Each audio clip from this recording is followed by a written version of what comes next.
اللهم صل وسلم وبارك على سيدنا محمد. ازيكم عاملين ايه؟ اهلا وسهلا بيكم في قناتي.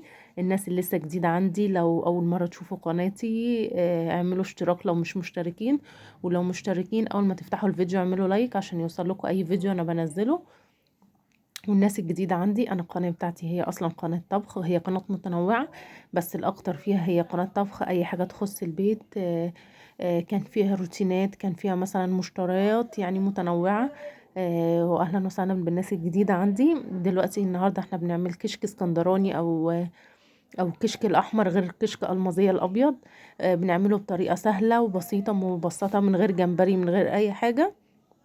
اول حاجة ممكن تجيبوا مثلا رغيف عيش من الفرن وتعملوا بيه. انا النهارده ما عملتش رغيف عيش لان هو بيتعمل بالعجينه يعني، او ممكن تحطوه بالخميره ودقيق، لكن انا عجنت زي رغيف كده في البيت اهو. زي ما شفتوا الاول حطيت شويه دقيق وعليها شويه خميره وشويه ميه وعجنتها كويس، وخليتها كده اكنها زي رغيف كده، ركنتها على جنب. وبعدين جبت الحله بتاعتي، حطيت فيها شويه زيت ونزلت عليها ببصلايه كده، فرمتها في الكبه، وهبتدي اللي انا اشوحها. الكشك الاسكندراني ده من احلى كشك، احلى كمان من كشك المازيه. في ناس كتيره ما بتقبلش الكشك الالمازيه، لكن ده مقبول، وسواء فاضي ولا سواء بالجمبري الاتنين طعمهم حلو، جربوه مش هتندموا يعني. هنا بعد ما حمرنا بعد ما احمر البصله بتاعتي كده هسيبها تاخد لون وتتحمر. هنا في نفس الوقت وهي بتاخد لون، انا جبت هنا الكبه بتاعتي، حطيت فيها فصين توم وقرنين فلفل كده حلوين، وشوية كمون وشوية بابريكا، وهبتدي اللي انا افرمهم. وفي نفس الوقت اهو الطبق فيه العجينة بتاعتي، لسه نشوفه هنعمله ازاي. وفي نفس الوقت برضو فرمت طماطم، عصير طماطم. هنا بصوا البصلة اول ما بتاخد لون ببتدي انزل بيها بعصير الطماطم بتاعنا. هنا بعد خلاص ما حمرنا البصلة بدأت انزل بالطماطم بتاعتي كده شوية وبديها تقليبة، وبسيبها بقى تتسبك. واول ما بتخش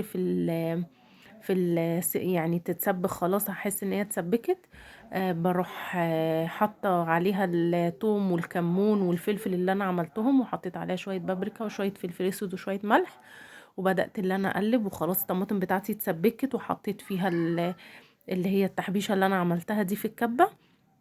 هروح بعد كده جايبه بقى الخلاط بتاعي، وجايبه العجينه اللي انا عملتها دي، هروح حاطه العجينه فيها وحاطه عليها شويه ميه، وهبتدي اديها ضربه في الخلاط بس كده افكها عشان ما يكلكعش مني اول ما انزل على الصلصه بتاعتي.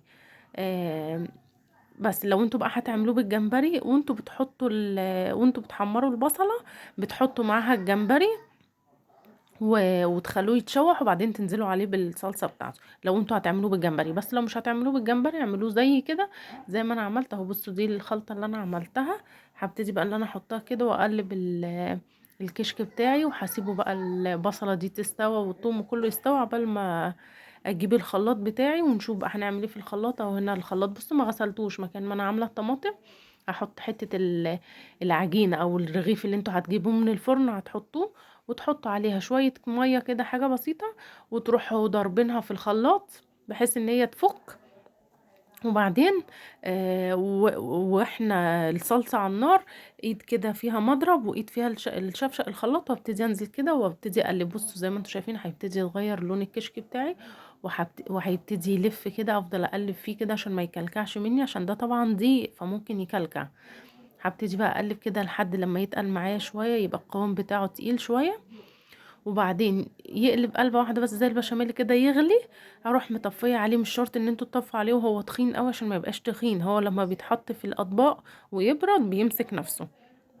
هبتدي بقى كده هو يغلي غلوة كده، اقلبه تقلبتين كده بالمضرب، واول ما يتقل مني ويغلي هروح طفيه عليه، واروح حاطه مفضيه في الاطباق على طول، واسيبه يبرد بقى. وده كان اسهل كشك طبعا، ما فيهوش كلام، سهل وما فيهوش اي غلبه ولا اي تعب، وبتاكلوا حاجه طعمها حلو. تغيير شويه عن البتنجان. البتنجان طبعا بقى محتاج زيت كتير دلوقتي عشان يتقلى. الناس اللي بتحب تقلي البتنجان جنب السمك، فغيروا جربوا الكشك هيعجبكم. لو عجبكم الوصفة اعملوا لايك، وما تنسوش اول ما تفتحوا الفيديو اللايك بتاعي اهو. ده كان شكله بعد ما خلص. استنوا الفيديو الجاي، مع السلامة. واللي حابب يحط بصل يحط على الوش.